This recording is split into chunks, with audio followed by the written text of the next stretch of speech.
Comment tracer le symétrique de certains objets? Déjà, le symétrique d'un point reste un point, le symétrique d'un segment est un segment, le symétrique d'une droite est une droite, ainsi de suite. On conserve la nature des figures et la nature de l'objet.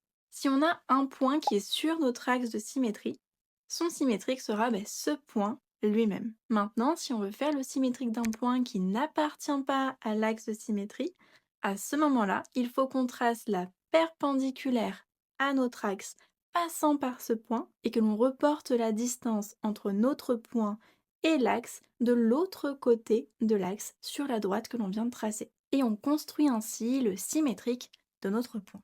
Maintenant, quand on a des polygones, des triangles, des quadrilatères ou autres, eh bien on a simplement des points qui sont reliés par des segments. Donc, ce qu'il faut faire pour trouver le symétrique d'un polygone, par exemple de ce rectangle, eh bien, il suffit de tracer le symétrique de chacun de nos points, puis de relier nos points, tout simplement. Pour une droite, il suffira de tracer le symétrique de deux points de la droite. On n'aura plus qu'à tracer la droite qui passe par ces deux points et on aura le symétrique de notre droite.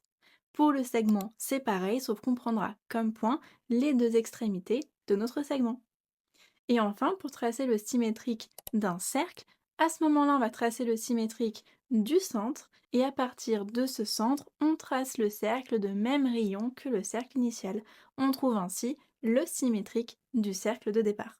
La symétrie conserve la nature des figures et conserve toutes les propriétés des figures. Ça veut dire qu'elle conserve les aires, les périmètres, les angles, les alignements. Donc si on a trois points alignés, leurs symétriques seront forcément eux aussi alignés. Si on a AB qui mesure 5 cm, A'B', son symétrique, mesurera aussi 5 cm. Et ainsi de suite. Toutes les propriétés sont bien conservées.